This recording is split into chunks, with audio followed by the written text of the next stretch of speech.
Good to see you guys. Thank you. Good morning, everyone. It's nice to thank you. Well, appreciate the John Roberts fact checking from the seats. Good morning. Good afternoon. It's not my fault. It's on the paper.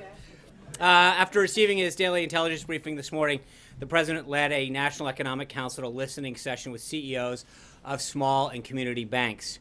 Since 2008, the number of small banks has declined 30%. The dramatic increase in regulation following the financial crisis has been a major driving force in the decline of these banks. Dodd-Frank alone has resulted in 22,000 pages of new regulations. While large banks can hire armies of compliance officers whose sole purpose it is to ensure they meet the ever-growing number of regulations, it increases the cost of doing business for community banks, leading some not to engage in some forms of lending or simply due to the time and costs involved. Our community banks are key funding sources for small business owners, entrepreneurs, farmers, and ranchers across the country, many of whom can't qualify for traditional loans. They provide approximately half of all loans to small businesses. By reforming the regulatory system so that it is efficient, effective, and appropriately tailored, we will stop treating these critical institutions in our communities the same as banks that have exponentially more in assets, enabling them to engage even more with small businesses and entrepreneurs that stimulate local economies. The banks participating in this listening sessions are members of the American Bankers Association and the Independent Community Bankers of America. A full participant list is available to those who are interested. Yesterday, I noted the continued signs of good news in our economy in terms of hiring, and the morning reports showed that consumer comfort has risen to the highest level in a decade. I'm sure last night you also saw the report that illegal southwest border crossings are down by an extraordinary 40%, a significant deviation even when you consider the seasonal trends. These measures reflect that both the economy and the border are already responding to the president's agenda, even while we're still in the beginning stages of putting his policies in place. The country and the world are clearly ready and waiting for the change that the president campaigned on and is already delivering.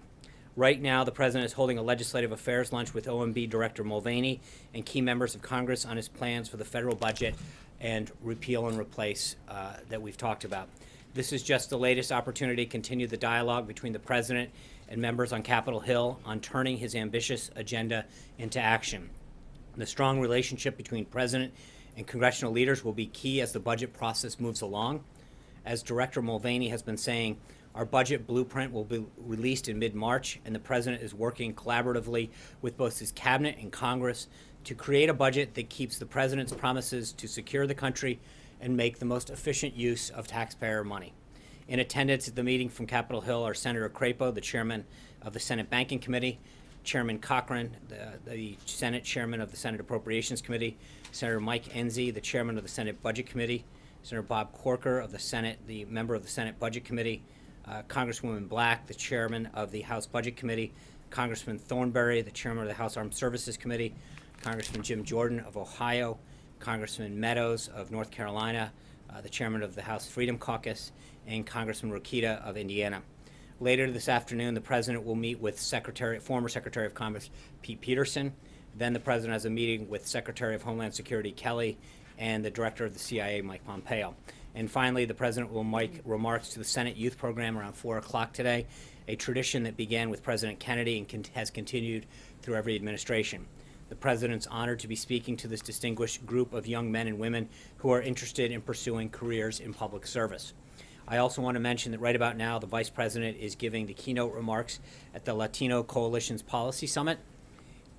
His remarks focus on the particularly negative impact of Obamacare on small businesses, many of who've been unable to hire more workers or were forced to scale down their operation due to high taxes and burdensome requirements that were imposed by the law.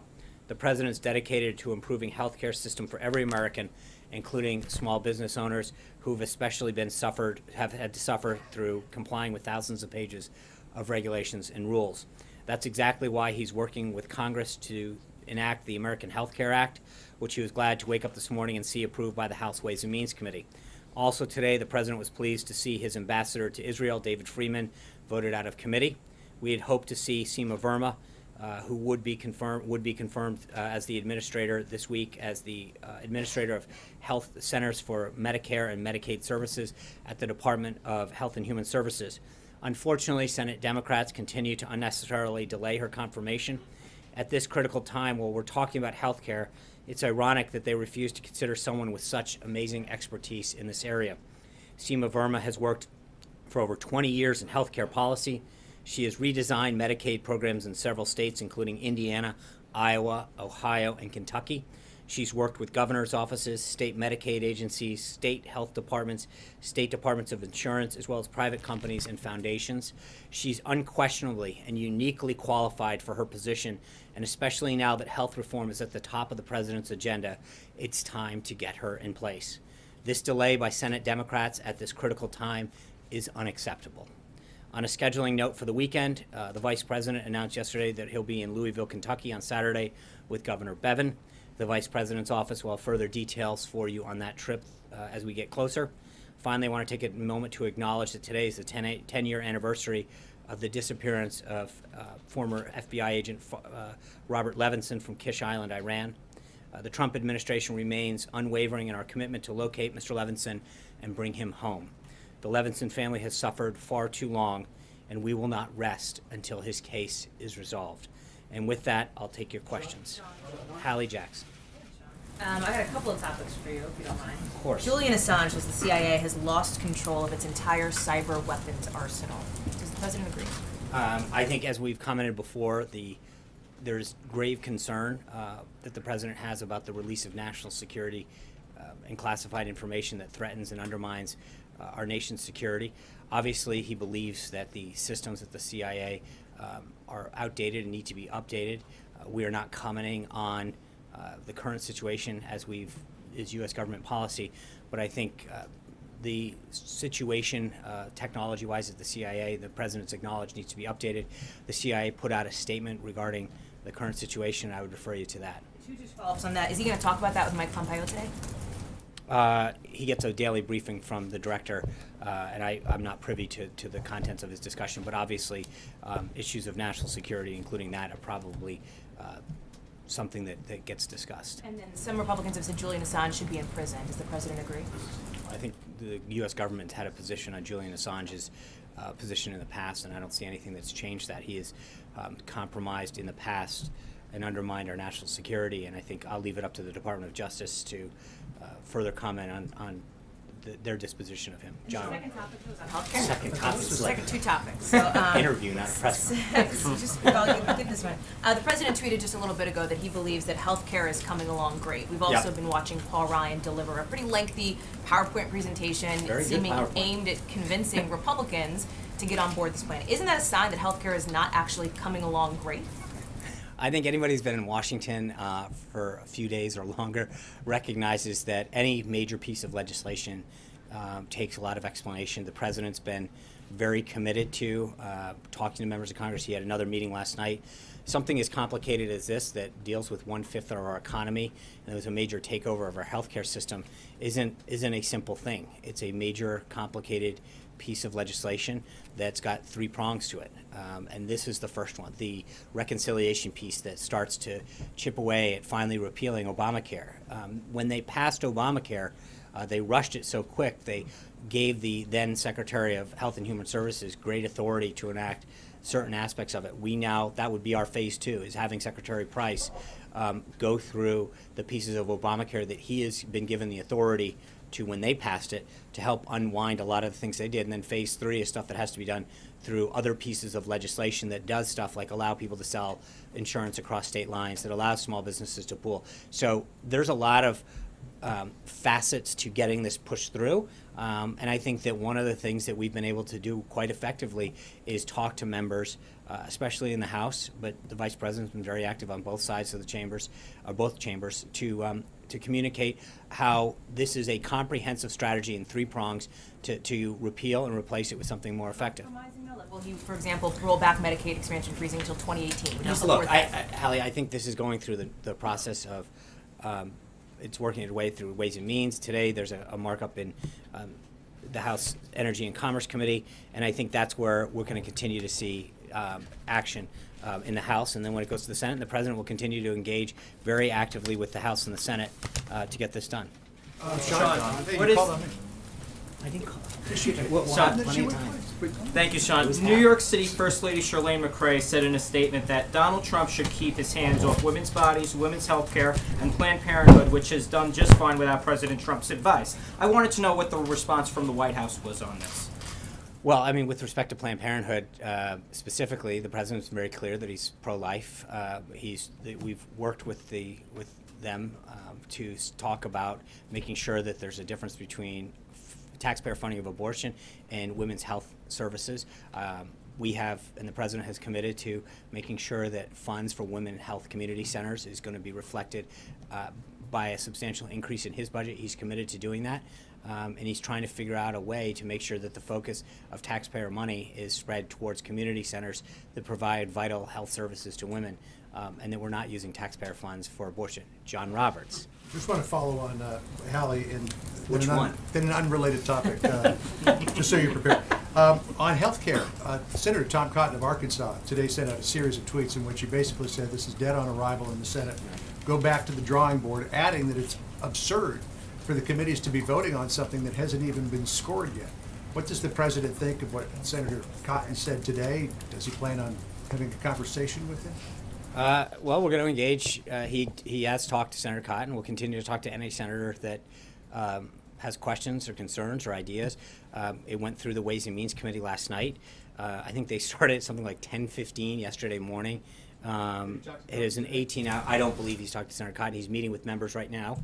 As I just mentioned, he had dinner last night with Senator Cruz. He's continuing to work both sides of the aisle, both chambers. As I mentioned yesterday, I think you're going to see a very aggressive, a very robust push. We continue to have the team out talking to local media, local radio, op-eds placed, talking to local leaders. We believe that the more we talk about the comprehensive three-prong approach that we have to doing a lot of the things that conservatives have talked about, to bring back cost containment, to get people to be more patient-centered in the healthcare decisions they make, allow more choices, it's going to bring people on board. But the thing that's really interesting, John, about the current approach is that no matter where you are, especially on the conservative side, you cannot possibly believe that the current healthcare system is an effective program. It is a monstrosity. It is a government gone wrong. And I think I hear that, but he I doesn't understand believe that this is the way to and I fix think it. that we will continue to engage with him and other members of the House and Senate that have ideas, but it's going to continue to work its way through the process. As I mentioned, it went through the House Ways and Means Committee. It's currently going through the House Energy and Commerce Committee. When the House passes it and it goes over to the Senate, I'm sure Senator Cotton and other senators will have an opportunity to have their say. That's part of the process. We welcome his ideas and his thoughts, as we do with other senators. But the President has continued to do tremendous outreach, and our staff has continued to do that. Mick Mulvaney's been on the Hill. Vice President Pence had maintained a very aggressive schedule, as well as other members of the administration. And we're going to get this thing passed with all of their input and ideas. Was the President aware that Lieutenant General Michael Flynn was acting as a foreign agent when he appointed him to be the National Security Advisor? I don't believe that was known. I would refer you to General Flynn and to the Department of Justice in terms of the filings that have been made. Had the President have known that, would he have appointed him? I don't know, John. That's a hypothetical that I'm not prepared to ask. I don't know what he discussed prior to being appointed in terms of his background, his resume, his client base.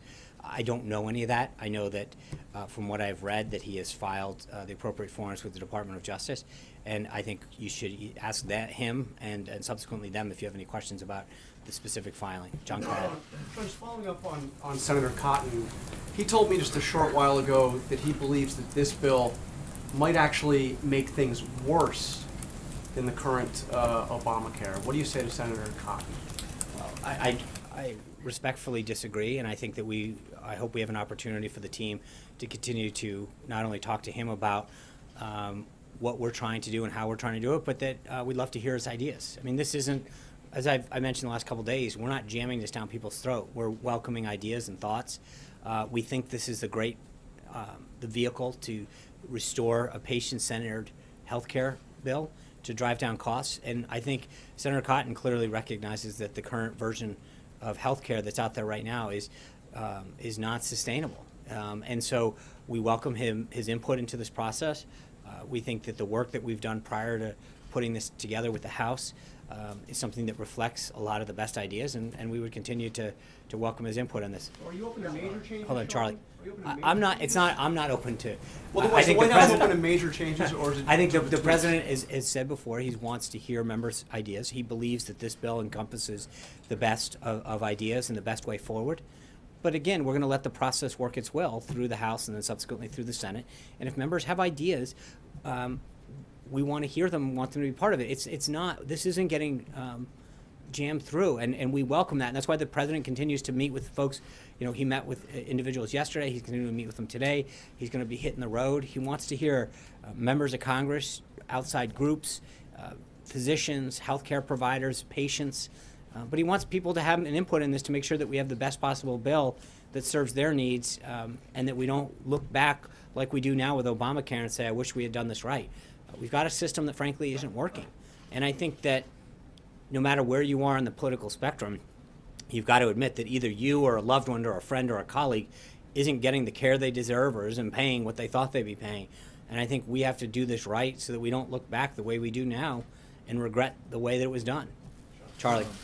Senate and House conservatives have said that they want a sort of a return to the 2015 Obamacare repeal effort. If that effort landed on the president's desk, would he sign it? Well, I think the effort that's going through right now is the vehicle that's is what people are on board with. I think one of the things that we have to remember is that the process, this three-pronged progress, is done for a particular reason. The reconciliation process, which I know for most people, it sounds like a very arcane inside baseball congressional term, but it only allows for certain things to happen in that repeal process. And that's why we've been very clear, and I think Paul Ryan laid out, Dr. Price has laid it out, and Mick Mulvaney's laying it out when he goes up to the Hill, that there's a reason that we keep talking about it in three prongs. Because there's only so many things that you are legally allowed to do through the reconciliation process. When the Democrats jammed this through, they did it in a way that they did it basically in two steps. They jammed it through the reconciliation process, number one. And number two, they gave broad authority to the Secretary of Health and Human Services so at the time that she could unilaterally do certain things with healthcare and implement certain things that we now have to undo in the same way. What we've done that's different, though, is frankly at a third prong, which allows for additional legislative vehicles that will go through the House and then in the Senate that will allow some of the core conservative principles that we've talked about for, frankly, decades, about allowing more competition, allowing people to pool, allowing people to do things that we think will allow lower prices to come out of the process. And I think that's a big difference in how... So if repeal lands on the president's desk, he would not He sign is it? going to land on his desk because we're going to go through this process. With repeal without replace. Well, again, I think the way that we're doing now, I think, is the right and the responsible way to do this. This bill will land on the president's desk. He will sign it. We will repeal Obamacare, and we'll put into place a system that will be patient-centered, that will allow the American people to have greater choice and lower costs. Blake. Sean, seeing the pushback that you're getting so far with healthcare, do you think it is realistic to have both healthcare and tax reform done in 2017? And I ask you that because Mitch McConnell was asked about this day, and he talked about there being certain constraints and that the tax reform portion of it could be a 2018 item. I think we feel very confident that we're going to get a lot done, continue to get a lot done this year. Tax reform's high on the president's priority list. I think it's high on the American people's priority list, and especially as April grows closer and closer and people look down at their federal tax form and realize how much they're paying. And we see companies pledging to come back, recognizing that these companies bought into the president's vision and agenda to make America more tax and regulatory friendly, so that they would create jobs, manufacture more here. That's something that he's committed to. He understands how important it is. Look, the president's uniquely qualified as a businessman, a successful businessman, to understand what a good business climate does to job creation and to manufacturing. And I think his commitment isn't just a campaign promise, it's something that he has lived by for decades now, understanding that that's what spurs economic growth. That makes one place more attractive to invest in or to hire more people or to grow jobs. And so for him, this is deeply personal. And I think that you're going to see Secretary Mnuchin and others work on the contours of that in the next several weeks, but we intend to maintain to the schedule that he laid out.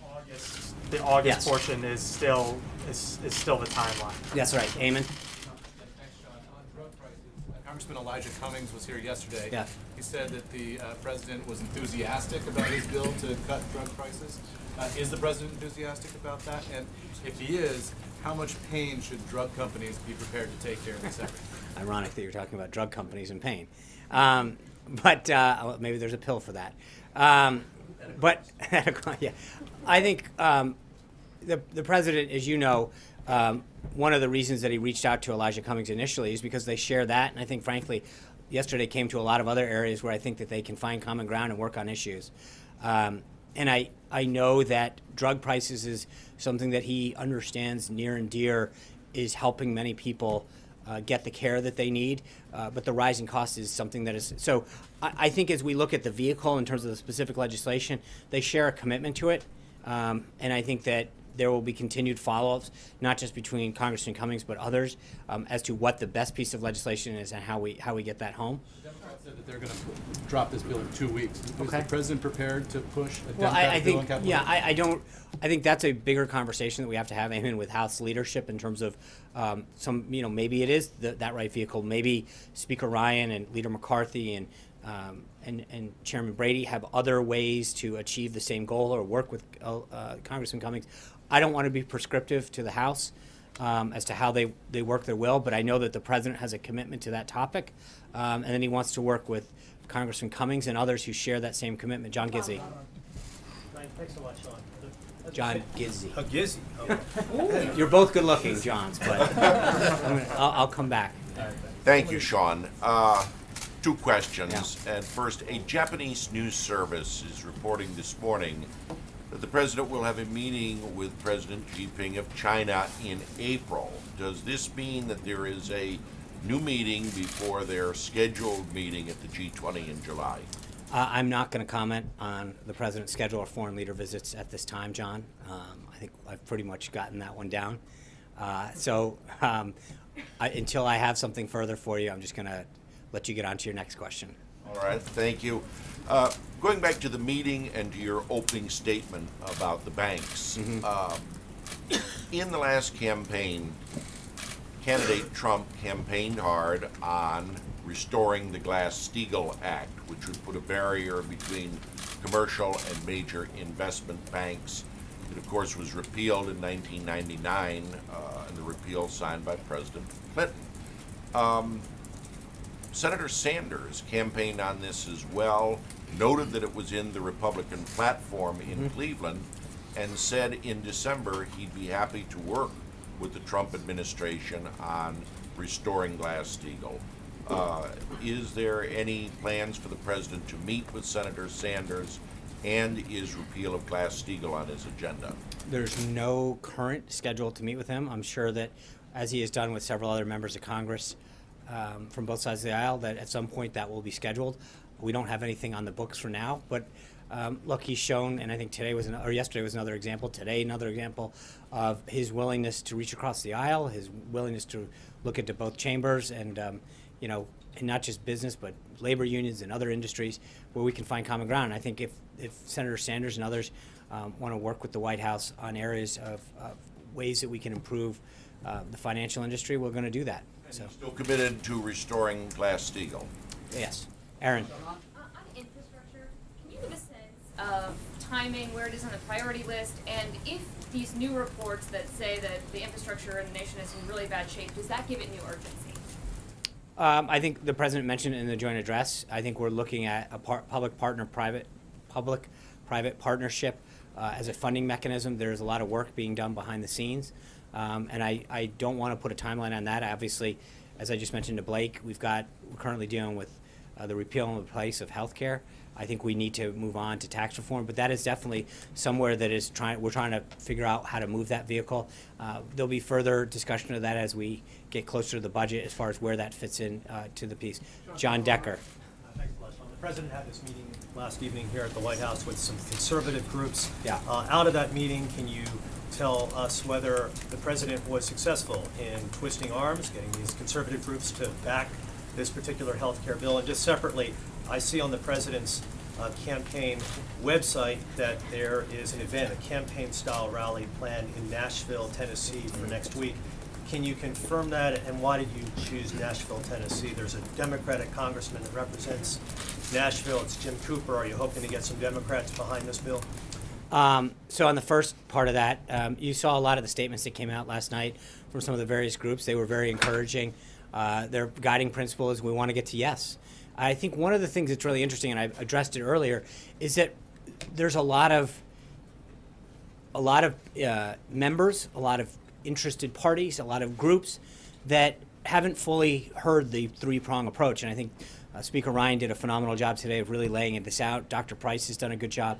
That people need to understand the totality and the comprehensive nature of this, that there are three pieces of it. And I think what happens sometimes is that the reconciliation piece of this gets lost as defining the totality of it.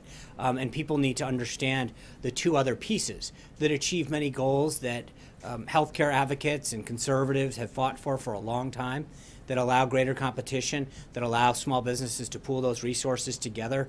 But there's a lot of things that occur in phase 2 and phase 3 that help bring down cost and create greater choice. It's amazing when you listen to some of these meetings how often people say, I didn't realize that, and I didn't understand the full scope and totality of what the plan was. It's very encouraging, and then I think they, without getting into details, I think in a lot of cases they've shared some ideas with the president that we might be able to find some common ground on. So we'll take it one step at a time. Go ahead. And then on the campaign-style rally. I would refer that question to the campaign. I think the president's going to be traveling next week. And then, but there will be the details of that are listed on the campaign site. There is going to be, I think, additional travel announced for next week on the official side. And as we get closer to either the end of this week or the beginning of next week, I'll try to have more for you. Katie. The president promised to immediately terminate DACA when he got in office. Right. It's been nearly 7 weeks tomorrow, and he still hasn't done it. Can you definitively say if he's going to get rid of DACA? And if not, is he giving them legal status, and what's the plan for Dreamers? I think, Caitlin, we've talked about the status of that and how many steps we have to go through on immigration in the past. I think we've made significant headway in achieving the president's priorities of starting the wall, driving down illegal immigration. The numbers that came out last night show that even when seasonally adjusted, we see a 40% dip in the people crossing our southern border. That's a very promising sign. That being said, the executive order, the second one, there was a lot of effort put into making sure that was rolled out effectively and achieved the goal of protecting the country that the president sought out to do initially. So we're continuing to take steps on immigration, both legal and illegal immigration, and as I've mentioned in the past, we'll have more as we go forward. He does still plan to get rid of DACA. I think the president's been very clear about how he plans to address immigration as a whole, both legal and illegal. Katie. Sean, the president's been meeting with conservative groups, but there's also opposition on the left. Does he plan to, he brought bipartisanship to Washington finally. Does the president plan to meet with groups like the AMA and AARP, which supported Obamacare but are not supporting this bill? I don't, it'd be ill-advised when you start saying who he's going to, but I think that what we've shown over the last couple of weeks is the president's willingness to meet with individuals, senators, groups. So I don't want to rule in who's going to meet or out, but I think that I've said before with respect to members, and I'd say it again with respect to groups, that I think if people have ideas that will help provide a more patient-centric healthcare system that drives down costs, the president and the team here will be willing to meet with them. So I don't want to be prescriptive in terms of telling them who they have to meet with. Their day is pretty busy right now with the Hill, but I will get back to you on some of the other groups that they're going to meet with, and we'll go from there. Brian. Two quick questions. One, this morning at the National Press Club, a local business in D.C. filed a Superior Court of suit against the president and regarding the Trump Hotel. And I don't expect you to speak to that issue specifically, but their feeling was that as much as this administration has supported small business, couldn't he divest himself from this and support small business in the district? First question. I'm really not sure how would he, in terms of what? Well, there's 25 small businesses, restaurants in the area, and they're saying that the Trump Hotel is taking all that business away from them, and couldn't he walk away from it and help out the small business in the district? As far as the president's, obviously the president has made very clear in that December press conference at Trump Tower, he doesn't have conflicts, and he's done everything in accordance with the guidance that he was given and gone well beyond what he ever needed to do. But obviously, you can't. Your name's on certain things, and that's a very big difference in terms of some of the properties that he owns.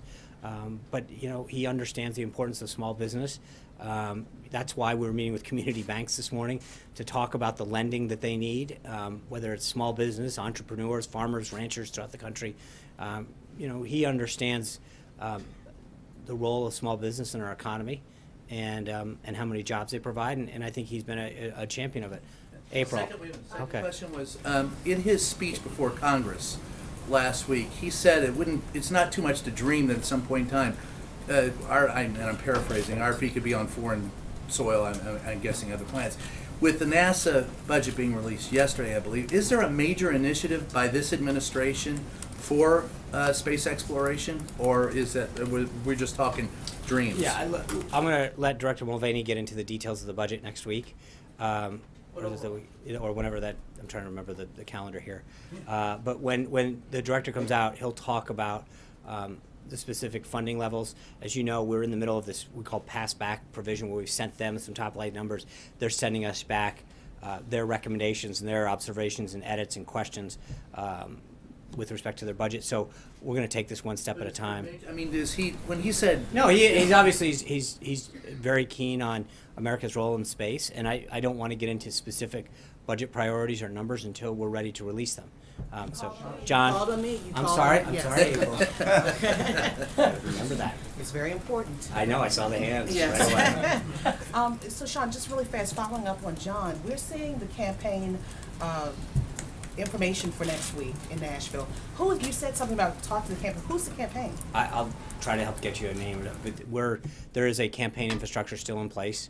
It would be inappropriate for me to be commenting on campaign activities from the podium. So there's a website up, the same one that was during the campaign, and I would suggest that you utilize that. But I'm not here I'm only here as an official in the government, so I don't want to get into that. Now, yesterday, going back to Congressman Cummings, you talked about some other issues that they talked about in that meeting, where they found common ground. They talked about, and I want to hit two issues, the voter irregularities, voter fraud, and voter suppression. Where does the president see this coming together? We heard from Congressman Cummings, but where does he see? We understand he's saying that voter fraud is real when there are other people saying it's not, but then there are factual, documented cases of voter suppression. So how is there a marrying of that in this president's eyes? Well, I think that's why he's asked Vice President Pence to look into it. I would disagree with the assertion, though. I think there's also factual, evidence of people voting illegally. We saw that in Texas a couple weeks ago, and in other places. So part of the reason that he's asking Vice President Pence to chair this task force is to look into the issue. But we welcome input in other areas, and it's an area that they'll continue to discuss. Sarah? HBCUs. Okay. Now, also, Congressman Cummings said that when he talked to the president, and he brought up the issue of funding for HBCUs, President Trump said to Congressman Cummings that the presidents did not ask for money. Now, they came here, according to many of the presidents that I've canvassed, they came here with the intent of the fact that they were going to get some money from this executive order. And I don't think the executive order is the... That's what their belief was. But then what I understand that there was talk about investment in these colleges from Steve Bannon.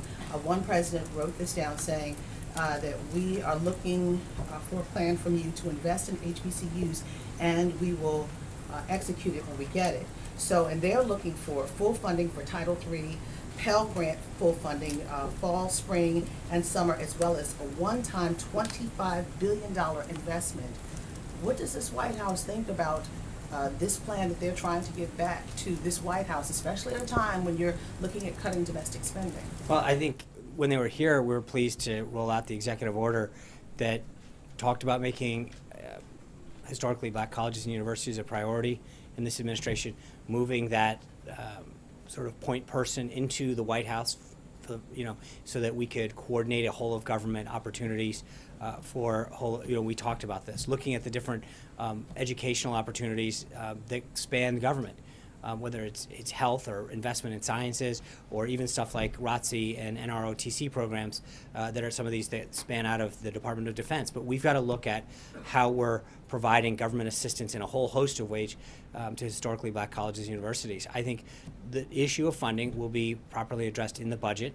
And at that time, but obviously this is something that has been discussed. The president's request realistic? Is this funding request realistic? I don't, April, I'm not going to negotiate the budget from here, but I think that the president has been made very clear that the vital role that they play in our society, and I think he's shown that initially by the executive order that he unveiled, and we will have further information for you as we get closer to the budget. Sarah. Thanks, John. Circling back to what you said about critics characterizing the budget reconciliation bill as the entirety of repeal replace, how quickly does the president want to see Republicans move on phase 3, the companion legislation? Does he envision those unfolding simultaneously? And then given the early opposition to the budget reconciliation bill, does the president maybe want Republicans to recalibrate their strategy when it comes to that companion legislation? I am not going to start to tell Speaker Ryan or Leader McCarthy or the whip, Mr. Scalise, how to release and when to release legislation. But I think obviously we need to make sure that members and all Americans understand the totality of this. So at a schedule that they see fit, and I'll let them unveil that schedule, that they talk about the totality of this plan and the comprehensive nature and all three prongs that make up the repeal and replace part of this. It's important, I think, though, for people to do understand that there's a commitment to do all those things that we've talked about, whether it's pooling or across state lines. There's a lot of principles and things that we've discussed that I think are important to let people to know about. I'm going to go to Lahit Jha. Thanks. What's the President's assessment of the situation in Afghanistan? What is the assessment of the situation in Afghanistan? Because there have been series of terrorist attacks there. And does the President plans to send additional troops to Afghanistan?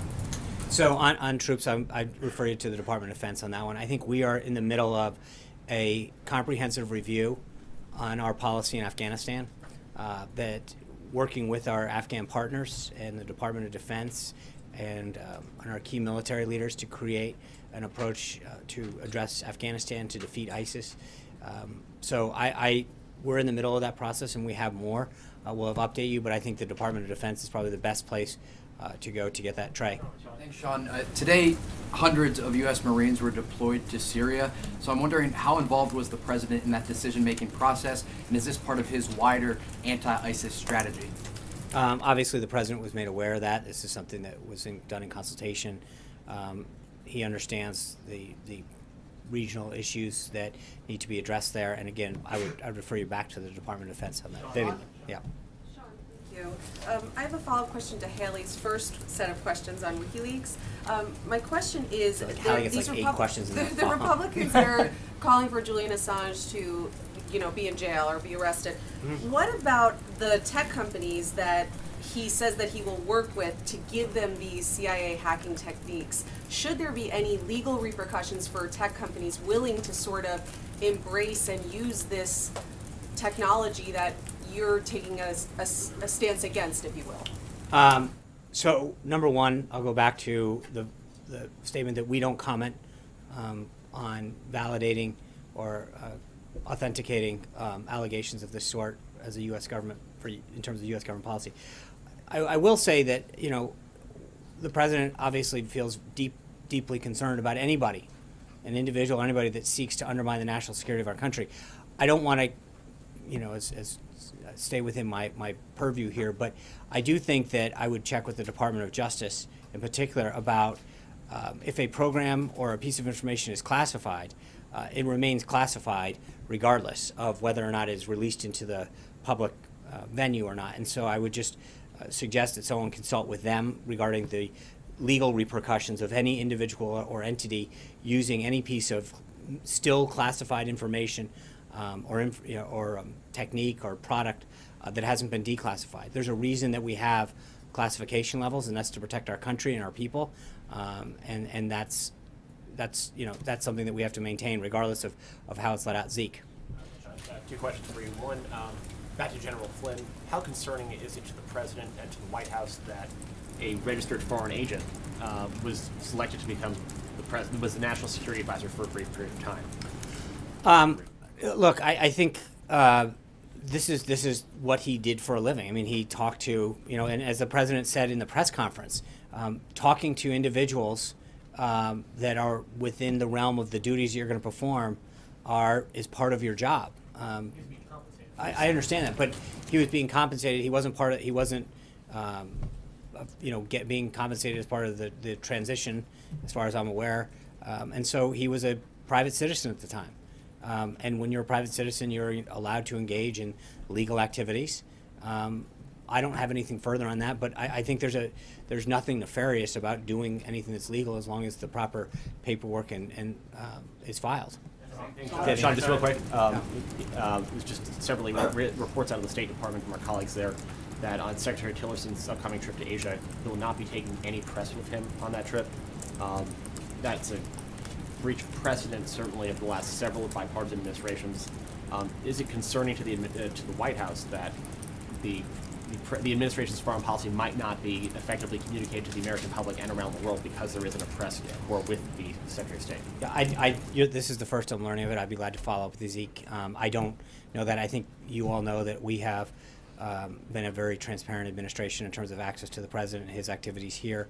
I'd be glad to follow up with the Department of State and follow up that you can share that with your colleagues. Margaret? Sean, yesterday you said quite definitively that no reason to believe there's any type of investigation with respect to the Department of Justice.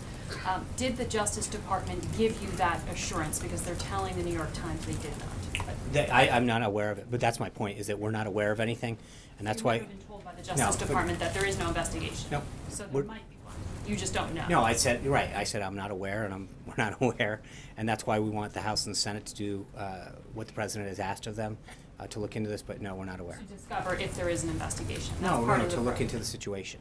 The Justice Department is saying, though, that they never gave you the assurances that you gave us. Okay.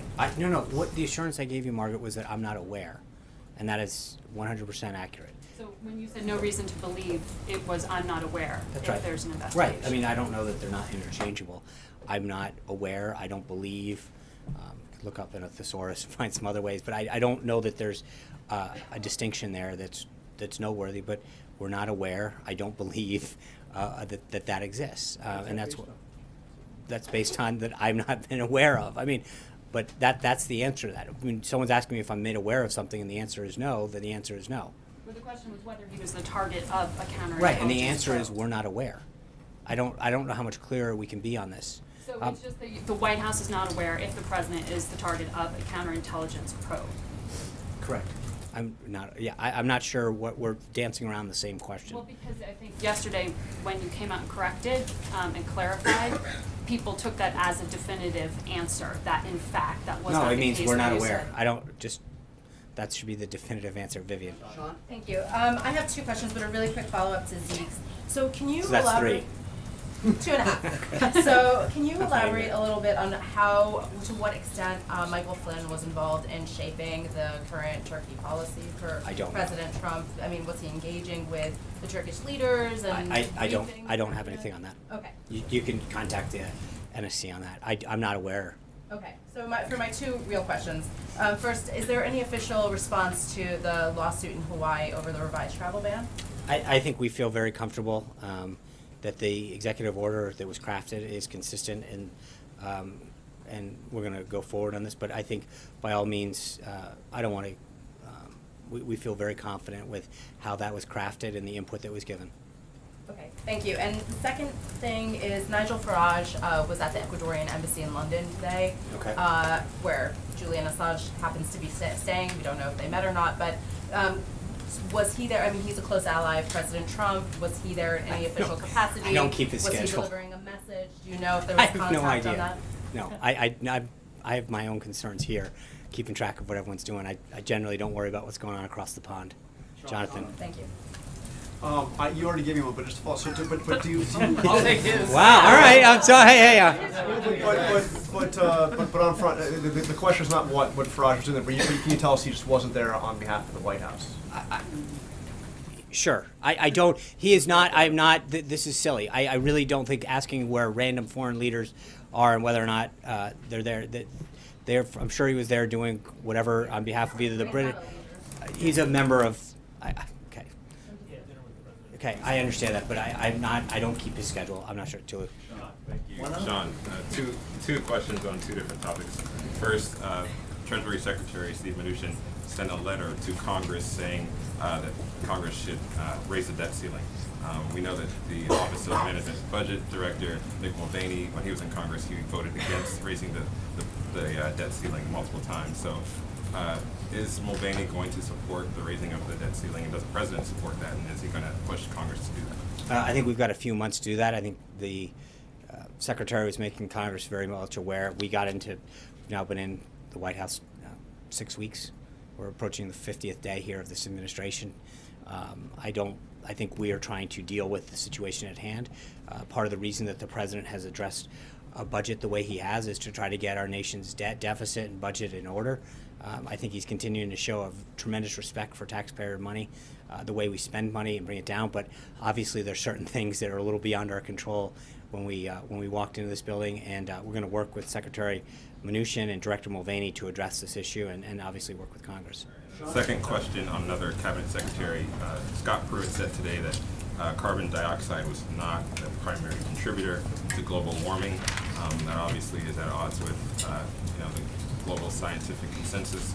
Does the President agree that? I think that's a snippet of what Administrator Pruitt said. He went on and said, I don't think we know conclusively. This is what we know. I would suggest that you touch base with the EPA on that, but he had a very lengthy response, and so that is just one snippet of what the administrator said at that. Anita.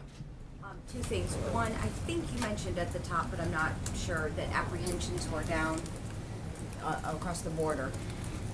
There was a question yesterday about the wall. Is the wall still needed if the apprehensions are down? I think so, sure. The President was very clear. It's not just needed. The President committed to doing it to the American people. And I think while we can have a good month, and I think we'll see if that continues, that the President made a commitment to the American people to make sure that that this isn't just an anomaly, and that while they may be down, I think we have to do what we can to protect our country, both in terms of national security and economic security. So it's, of course, still needed, and it's a commitment that the President made, and I think one of the things that the American people, regardless of where they stand across the aisle, appreciate about this President is he's a man that has kept his word. He made commitments to them, and he's fulfilling them to make the country better. Goyle. Sean, I said there was a second one. I'm sorry, you did. You have not, I think you've been asked this before, but have been reluctant to say whether President Obama and President Trump have spoken since the inauguration, although President Trump was very forthcoming about that during the transition, so I'm not sure why you wouldn't mention it. But I'm just asking that again, and there was a report yesterday that said their aides for both presidents have spoken. Can you talk to us about either of those things? I'd be glad to follow up. Unfortunately, I did not ask the President whether or not he's spoken. I'll be back tomorrow. Can you follow up? Yes, I can. About the aides? I will. Okay. Thank you. I keep my word, too. Okay. Goyle. Okay, well, Stealing one all the way to the back. Actually, me. Lost your shot. Look at that. Can you tell us about policy now on Guantanamo, how it might have changed, where things are with that? Where what, please? On Guantanamo. Yeah. On whether the Guantanamo will be expanded, whether detainees will be brought to Guantanamo, whether they'll be transferred out, just where things are. I don't have anything to announce with respect to its expansion or its expansion use. But I think the President has commented on the importance of Guantanamo in the past, and the need to maintain that the people who are there are not people who seek to do anyone good. They're there for a reason, and he has no plans to close it, if that's what you're asking. As far as the future use goes, in terms of expansion, I don't have anything to comment on this time. All the way back, yeah. Go, you got it, Goyle. All right. No, Goyle. You keep trying to steal his question. Thank you, Sean. Quick question, please. One is that as far as the attacks on the Indian American communities across the nation, they are not new. It happened in the past also, but Indian American community recently have been having candle visions and prayers and all kind of those things, and also Indian ambassador met with the State Department officials and also with President Trump recently. So any presidential message for the Indian American community, how to stop these attacks against them? I think with respect to, are you talking about the event in Kansas City specifically? Another one also. Yeah, I think the president, whether it's the event that happened in Kansas City, other events, the attacks on Jewish community centers that continue to plague us. We saw another report this morning of some unfortunate activity. I think we've got to continue to call it out. We've got to continue to root it out. We've got to continue to engage law enforcement, whatever is the applicable level of law enforcement, depending on the event. But it's something that I think all Americans should be outraged and disgusted by and stand up for the principles that unite us. And that's what the president spoke so eloquently about during his joint address, and made it very clear that while certain policies may divide us as individuals, there are certain principles that can unite us. John Frederick. Please, I'm sorry. As far as the U.S.-India relations are concerned, they have been great in the past, and now we have two businessmen in India. Prime Minister Modi is also a businessman. Here we have President Trump, of course, a great, successful businessman. So recently, high official visits have been going on from India to the U.S., meeting the Trump and President Trump administrations or officials, including Foreign Secretary and Commerce Secretary and among others, and also from the Energy Department from India. So where do we go? What is the future of under President Trump administration, U.S.-India relations, economically, trade, and bilateral, among others? Thank you. I think he has talked about during the campaign and the transition establishing a deeper relationship with Prime Minister Modi and U.S.-India businesses, and I think as we move forward in terms of our foreign policy, we'll have further updates on that. But he, as you know very well, he spoke very clearly and frequently about the relationship that we have and hope to continue to grow with India. John Frederick.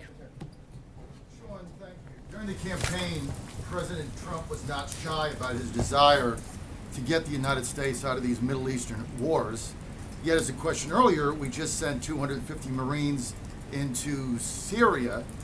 Is President Trump committed to going to Congress to receiving authorization for an AUMF or a declaration of war if we continue to deploy United States troops overseas? Well, John, I think there's a big difference between an authorization of war than sending a few hundred advisors, and I think most in Congress would probably agree with that as well. I think that's a big difference between a hostile action and going in to address some certain concerns, whether it's certain countries in the Middle East or elsewhere. I would refer you to the Department of Defense on that one. I think the actions that he has done and taken with the advice that his generals have given him as admirals as well, is something that we will continue to work on. Yeah. Two questions. One, first off, kind of clarifying the difference between the campaign stop and also the healthcare rollout. So Nashville will be kind of the campaign stop. How will the White House kind of pick and choose how that goes, whether it's going to be a presidential visit trying to sell the healthcare rollout or one for the campaign? And then a second question, sir.